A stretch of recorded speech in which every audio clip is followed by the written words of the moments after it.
Good day, Hudson Valley. I'm your host, Lisa Caslin, and welcome to our show where we bring you the best of what's happening and who's happening in Putnam, Westchester, and Dutchess.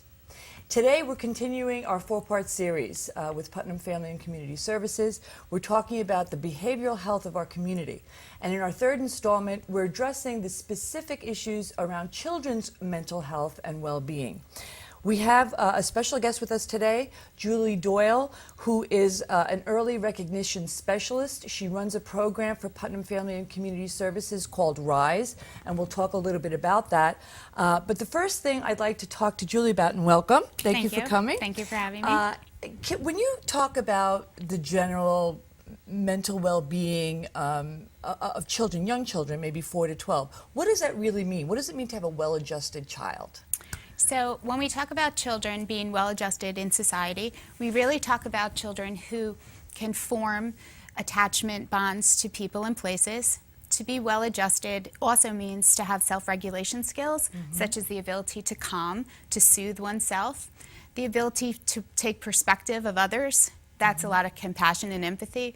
We also like to see children with cognitive flexibility, ability to solve problems, problem solving, and if they don't have those skills naturally, or if they're a little poor, we like to see children who can reach out to adults in their lives to get those skills. That makes sense. So what type of issues are you seeing maybe that are most common or prevalent in your practice now? So at Putt Family Community Services, in the children's section, we do see a lot of children coming in for an increase in anxiety issues, social phobias, school avoidance. We also see a lot of kids that have depression.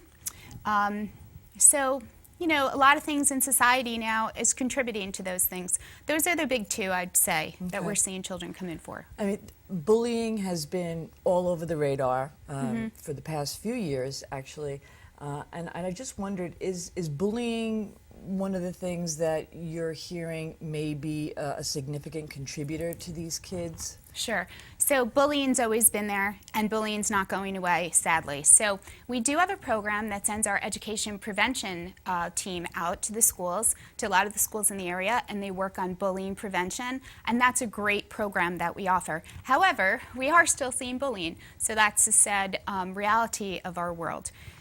That contributes greatly to children's anxiety, depression, and self-worth issues. So yes, it's huge, and that's why when we work with the schools in our community, it's really important to do that so that those kids that are feeling the effects of bullying can have easy access to treatment and support. Okay.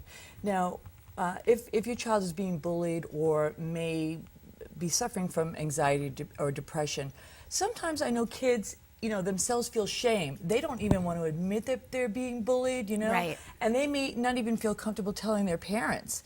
So what are some of the signs that a parent may look for that may trigger, something needs to be addressed or talked about? Right. So this is difficult because some children externalize behaviors, which means they can be aggressive, they can be moody, they can be temperamental, they can act out with their conduct. Some children internalize behaviors. That looks more like isolation, withdrawal from pleasurable activities, withdrawal from their social scene and people they used to have a good time with. The behaviors look differently with different children. So what we want parents and educators and people that have important roles in kids' lives to really be cognizant of is to keep a real strong open line of communication open with these kids, because ultimately talking and looking for nonverbals, so not just the verbal communication, but the nonverbals, it's really crucial, it's really important that people in our kids' lives can identify, hey, what's going on, you know, and then if they have an established well connection, that will be a lot easier for a child who is embarrassed or for just has no idea how to handle this situation. It will just be seamless. It'll be easier to talk to somebody they feel comfortable with. Okay. So if we talked about screening, so, you know, I'm a parent and I'm noticing some changes in my child, I'm not really sure, you know, is it serious, is it not serious? When do you think it's a good idea to have your child professionally screened? So it's a good idea at any age. RISE offers a free confidential screening program to children in Putnam County. We can screen children as early as 3 months old all the way up to age 18. Wow. We can do that in the home, in the agency, out in the community. So we make it really casual, really easy for families to access that. The screen is really a social-emotional checklist. It's so when parents come to us with behaviors that they're concerned about or they're just confused about, it's nice to be able to say, this is really a typical, 18-month-old behavior, Yes. or hey, this Yeah. is really a very typical 6-year-old behavior. And sometimes if it's not typical, if it's an atypical behavior, it's a persistent behavior and the parents are concerned, then we can say, look, let's go for a further evaluation or assessment, and then we give them and hook them up with the resources in the county that can further that along for them. We try to eliminate as many barriers to treatment as possible because that's important for families. Do you, I mean, not to put you on the spot, but another item that has been in the news, and the anniversary is coming up next month, Sandy Hook, and there's been many other dozens, if not more, similar incidents in our country, and I'm just wondering if those kids had screening, at an earlier point in their lives, do you think that would have maybe changed the outcome? I like to think it would. The point of the early screening is kind of like an early intervention template. We see results with children with speech, OT, PT issues, and if they have early intervention, they do get better. They get help early. That's the same thing that we're trying to do with social emotional health. The child can get help early, the family can get help early, and then hopefully those behaviors will cease. I like to think that we could prevent some of these things, and also it's really important, again, for us to work with the schools so that if the schools identify a child that has some atypical behaviors or behaviors they're concerned about, they can reach out to us too. Yeah. And we can work together with the family and Yeah. support them in their quest to try to get help for the child. Well, I would think that it should be a no-brainer for the schools to be working, collaborating with you on that. So let's just say you do have a relationship with the school and a teacher identifies some, changing behavior in the child. They can call you, you can then come in, but do you have to have does the school have to have the parents' permission, or can you So with do the our screening? RISE screening, we always have to have parental consent. Okay. That's part of it's one of the tenets of the program. That each school is different and each school would do what they do. I don't necessarily know all Yeah. their rules Yeah. and directives. However, for RISE, we do need parental consent, and we actively seek that to do the screen. And then we primarily would work with the parent to try to help the child. That would be the goal. Okay. So do you have any anecdotal or success stories, any feedback from parents that, have said, wow, thanks, this has really made a big difference? Or Yeah, I mean, it's been a wonderful program. We've been doing it this is the 3rd year. And I have to say, yes, definitely we have a lot of positive feedback from the community. We try to make our presence really known. We attend everything and anything we can to present, to get the word out that we're here, to try to help as many children and families as possible.